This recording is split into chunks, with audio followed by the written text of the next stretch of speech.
is good, everyone? Michael Anderson 2 here, back with another video on Gran Turismo 7. This video is going to be a summary of last week's daily races. This is going to be mainly daily race C around Bathurst. It was a night into day race. It was actually a really fun race last week. So I haven't seen this video. I've edited it last week and I have been away for about a week. So I'm kind of going into this blind. So right here we're going for a bit of a warm-up. We've touched the wall on the uphill section twice here, big hit there on the side, so we're just having a little warm-up before we go in. We take down the corner quite nicely. We're going into this downhill section. We go a bit deep and absolutely, yeah, perfect. Yeah, that is exactly what we wanted going into the race. So I think this is one of our first races of the week. We're in an A-B lobby here, so with no real qualifying time. Yeah, this is just gonna see how the pack is, how everyone is, and see what we can get out of it.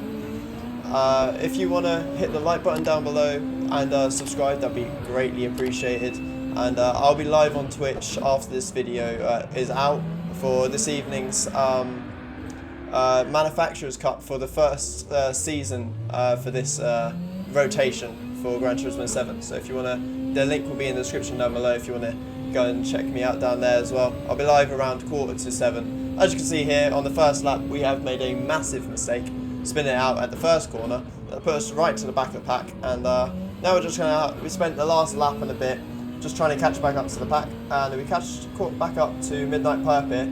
He's hit that corner quite nicely. We've gone a bit deep. We had to lift off the accelerator a bit more than probably would have liked going into that corner. As you can see, Midnight Perp's back end, the Ford GT is kind of it's a bit loose in the back end. So he's broken a bit early there. We've gone in purple, obviously in the second lap.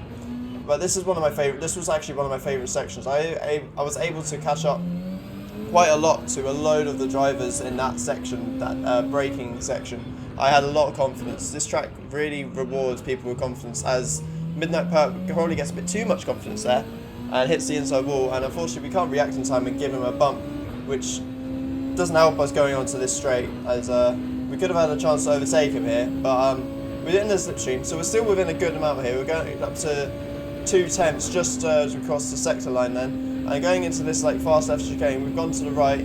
He's not really covered it, so we've broken late. We've got down his inside, and he's gone off a bit wide there. I think also the Bahrainian in front of us has also gone off, and I'm not entirely sure if I actually touched him here or not. It's actually really clean. I don't know if it was clean or not, but it was really close between two of us there. As you can see from this angle, it doesn't look like I've touched him at all, and it's just been a normal collision, but a normal pass, but from that angle it does look like I've touched him ever so slightly, and that has actually pushed him a bit wide. So from his angle it looked like I hit him, from my angle it didn't look like I felt any touch or anything. But going on to lap 5 now, we got up to the back of the Daywalker. He went a bit wide into that long left-hander there, and we're now going to try and stay all over the back of him on this mountain section, lifting off slightly going into this left-hander, trying to get as far to the right-hand side as you can, and trying to almost go as flat out through that left-hander before you hit this massive braking zone here, with the back end stepping out a lot, losing a lot of traction, just going it down the downhill section. As I said before, it's all about confidence in there. You've got to try and keep the speed as high as possible, and it will allow you to gain so much lap time. But this exit here is also crucial. You've got to make sure you get a really nice smooth exit and don't hit the outside wall, otherwise you would have lost a lot of time. We got in the slipstream here of the German, and we're right alongside him. I've got the I brought up the proximity map below. He looks to turn in. He's hit me, and that's enabled him to go off. And I was so distracted from him going off that I missed my braking point, and I've just absolutely sent myself into the grass. And I thought, at this point I was thinking that maybe I didn't turn enough, and I kind of was the cause for him going off, so I let him back through just to be a bit more sporting and kind of keep it all clean. He actually, I could have overtaken him there, but I thought I'd be a bit more sensible and I'd just keep it behind him. try and actually make it a much more clean move, but unfortunately, absolutely mess it up massively, and lose the back end again at turn 1. We're moving on to lap 8 here. As you can see, there's a few cars up ahead here actually. If we're taking this mountain section quite nicely, absolute nail in that apex. Guy goes off ahead of me, and it really puts me off, and I nearly lose it. Managed to just hold the car, and thankfully the car didn't spin out as I got onto the curb on the grass area there. But now we move on to the last lap here.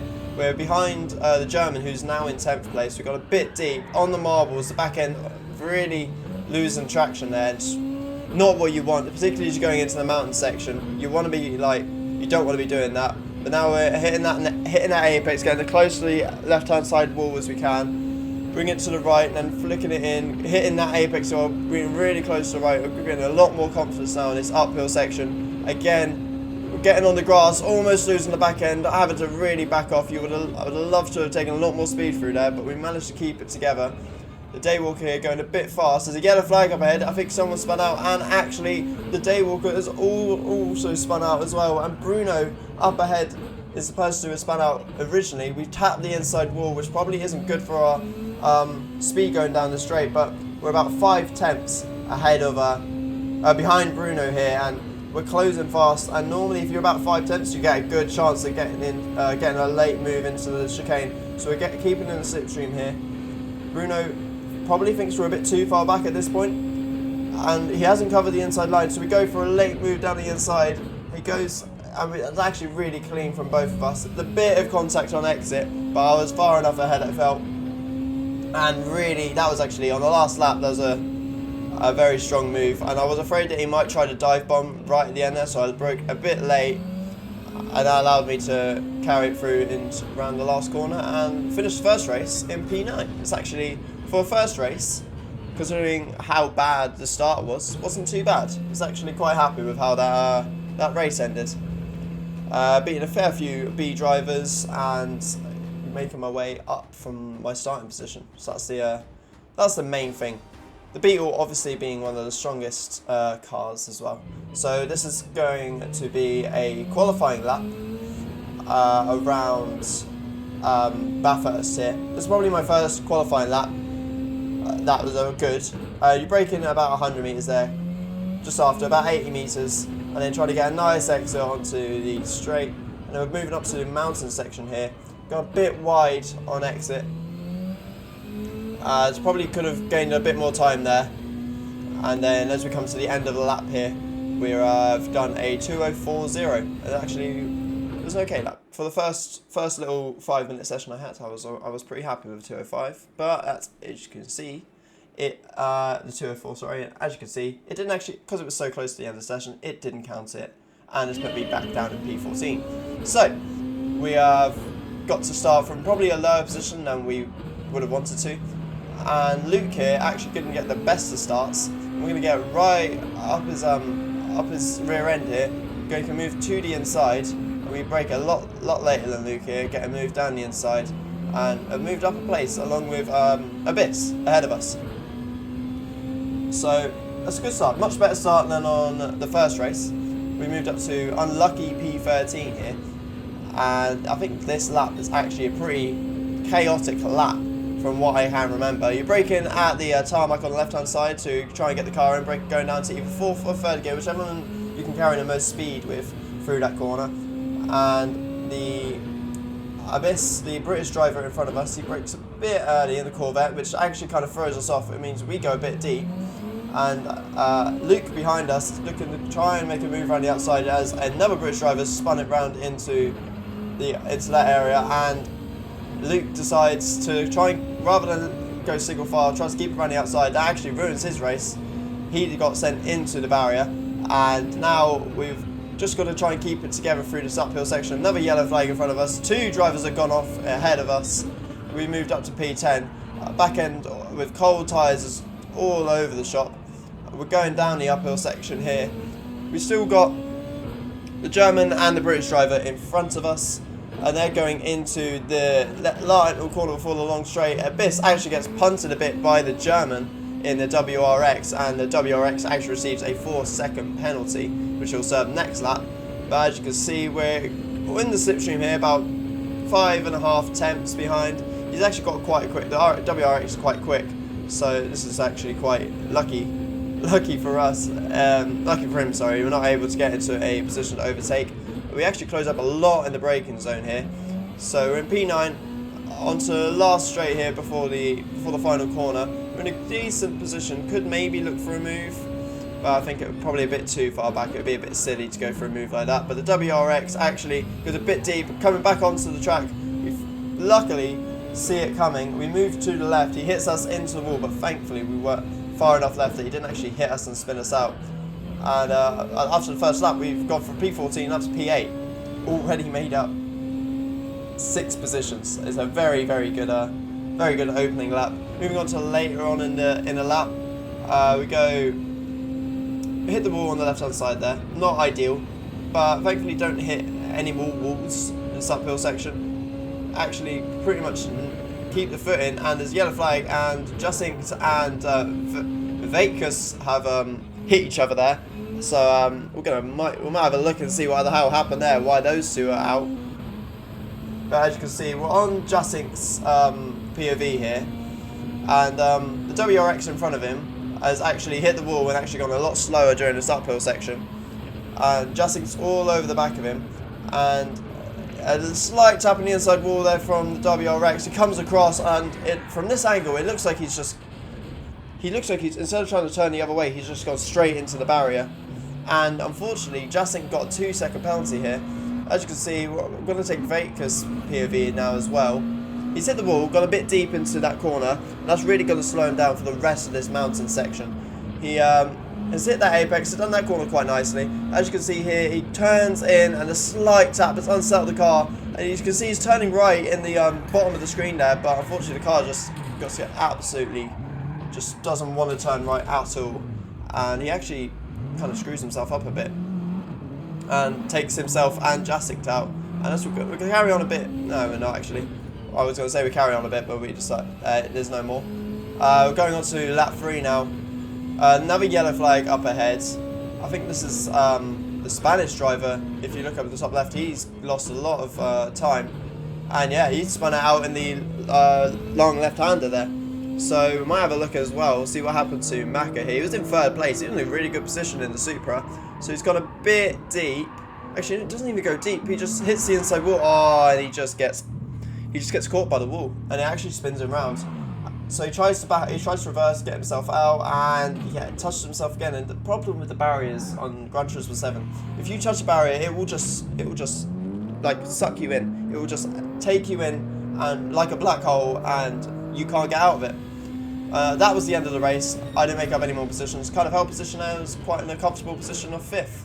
So making up almost 10 positions in that race. It was a very exciting race. I was very happy with it. It was a very good race. But we're going on to another little quali session here where we actually do a 2:03.4 as our lap. And we didn't I decided not to show lap because, as you can see, we've gone through this long left-hander here. We gained 6 tenths, almost 7 tenths, and it shows that I've done a 2:03.4 here, but there's still so much time I have. So my qualifying time wasn't my strong point last week. It was definitely my race pace. My race pace was a lot stronger than my qualifying, so I was able to actually have really exciting races and gain loads of positions during the race. So as you can see, going into this uphill section, I've kind of been a bit messy and on this first lap and hit the wall a few times. That's allowed a bit of a gap between me and the German, and instead of being up his bumper, I did a bit of dirty air, hit the wall on the outside there as well. I have to back out, and so I don't run too far wide. I brake a bit earlier so I don't run into the back of the German as well. We're trying to carry as much speed as we can so we get close to his back end in order for us to get a really nice run down the back straight. Going into this section, you want to hit just as it turns blue is probably where you want to be braking, and hit the inside. As you can see, the German here actually hits the outside. We take evasive action, slow down a bit so we don't hit him in the rear, and we actually managed to overtake him. And now he's looking to get in behind us, I think. It's get back in the slipstream. Now he's made a move to the inside, and I feel like he's kind of just hit me a bit to get through, and then as he gets to the corner, he just decides to, instead of fighting fair, just turn into me. So I think we'll need to have a little look at this and have a look and see what exactly gone on. But as we rejoin, we're very close to getting in the way of the Porsche driver there.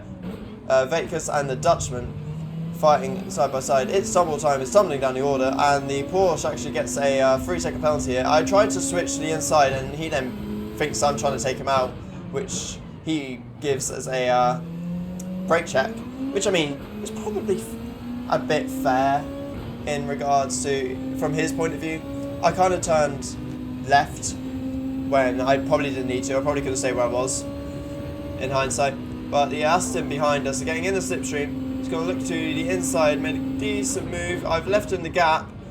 He's pushed his way through, but we're going to keep it around the outside and managed to actually, it's actually a Toyota, not an Aston, but we managed to keep it around the outside there. It's actually really, really nice in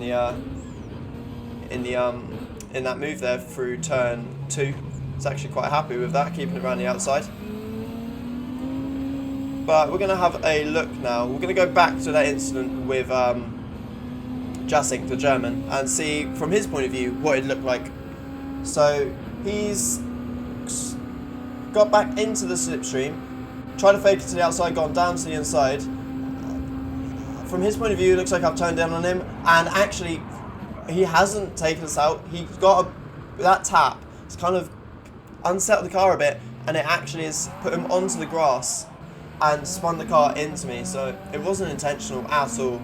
So that was my reaction initially, and then I realised very quickly that it wasn't, after seeing the replay there, it wasn't intentional. So it's just one of those ones, it's a racing incident. He's just got on the grass, the car's just sent itself into me. But as you can see on lap 2 here, we overtook the Porsche who was serving his 3-second penalty. And we've moved on further on to the end of lap 3 here, behind Vekas, the British driver in the WRX.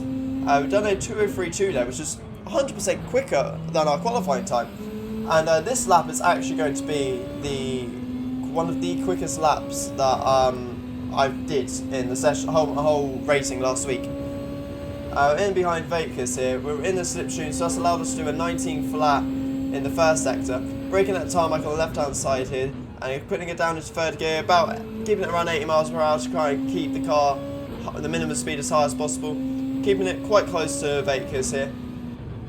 And braking just as you get past the corner on the second part of the corner, and then keeping it third to minimise traction on maximise traction on exit. Getting right up the bumper here of the British driver, putting him right under pressure, and gonna try and not back out of these corners. He's hit the wall on the outside. This could cost us here, but as we hit this corner, he hits the inside and it sends him wide, and it actually opens the floodgates for us to absolutely send it into this downhill section. We're a 10th up on the purple time. We've really carried a lot of speed through this downhill section, getting really close to Dr. Colossus in front of us, also in the Beetle. Taking it around this corner before the long left hand here, hitting the apex nicely. Actually, the Beetle in front lost the back end slightly on exit, and we're closing in a bit, but not close enough for slipstream, unfortunately. But speed-wise, our X was actually really strong on that onto this straight, and we've gone 4 tenths quicker than the purple time that we set last lap. So we brake just as it hits the sign on the right, get a really nice run through this last chicane here. It's actually set us up nicely. We're right in the slipstream now with the British Beetle in front of us. Brake a bit, probably a tiny bit early there. Probably could have carried a bit more speed through that corner, but I was actually pretty happy with it. Coming up to the line, set at 2:03.0. So we lost a couple of tenths in that last sector, but overall I was quite happy with that lap. A 2:03.0. We're now all over the back of the British driver here, and at this point I know there's a massive group in front of about 5 cars who could actually really help, where we could regain a lot more time. So I've actually draft bumped Dr. Colossus in front here, and that's probably put us a lot closer to the pack in front who are fighting galore. You can see that there was a bit of collision dust in the background there. That's actually, we're closing a lot together. both us and Dr. Colossus on the group ahead, and I actually could have potentially gone for a move there, but I thought it's better to just be quicker, staying behind him. As you can see here, I probably had a bit more, I had to back out slightly because I would have gone wide, and another time I could have made a move, and I actually got right up his rear end here, and he actually got a pretty bad exit compared to me, so I've actually allowed myself to go to the inside, and he brakes a bit earlier than me, and I got a bit deep, but I've actually managed to keep it on the tarmac, and he's now 3 tenths behind. At this point, I'm thinking, please don't go down my inside. We worked together. I bumped you last lap. Please bump me this lap, because we can work together and get each other, get this group ahead. And he does that. It does that for us, and we've worked really well together these past couple of laps. We're really pulling ourselves closer to the pack in front, and we really maximise that corner, going as wide as we can without touching the wall. And as we move to the end of lap 6, the NRT Vegas in front is battling with Neil, and they go side by side, a bit of contact. You almost think they're going to take each other out. They're really fighting each other, trying to show that they're both together, both there, and there's a bit more contact going into the corner, but they actually go a single file into the last chicane. But we've closed up a lot coming into that onto the end of this lap, and we've got to really try and pick our way through these guys and not get too caught up in a battle. As you can see, Neil actually took that corner way too early, got really high up on the curve and spun himself around. That's moved us up to P7. So NRT Vegas now is the next person we're looking to overtake. We almost lose the back end, as NRT also almost loses the back end. Both not having the best of exits here. We're about 4 tenths behind NRT. Dr. Colossus actually left the room, unfortunately. So we had worked well together, but it doesn't look like he could quite keep up with the pace it was going. But unfortunately, as we go into the second corner, get a tyre caught on the left-hand side of the grass, and that's spun us round, and we're now back behind Vekas. We're going to try and, as we've got a bit of bit dirty tyres going into some of these corners, the back end and the traction that we did have going, that we would have had gone into these corners, it's actually been lost because they're all dirty. We're going through this mountain section here, taking just about keeping it together. We're going through this corner here. We've gone a bit early, it seems, slight hit of the wall, and it sent us wide into the gravel trap. And unfortunately, that's really got us even more dirt on our tyres. We lost a lot of time going into this on this lap. As you can see, go a bit deeper there. We're a bit erratic. We've lost our head a bit, and unfortunately, coming to the end of the race here, we finished in P8. And that was the end of the races for this week around Mount Panorama motor racing circuit. If you have liked this video, please hit the like button down below, and if you want to subscribe for more Gran Turismo 7 content, that would be greatly appreciated. I'm going to try and record some of the manufacturers and Nations Cup races this week that are coming this weekend. I will be streaming them live on my Twitch, which will be down in the description below. If you want to go and watch me over there, I'll be live for the Manufacturers Cup this evening. And yeah, thank you so much everyone for watching this video. I would have got this out a lot earlier, but unfortunately I've been a bit busy this week. But hopefully now I can get some more videos out for you guys. But yeah, thank you everyone for watching, and I will catch you all later.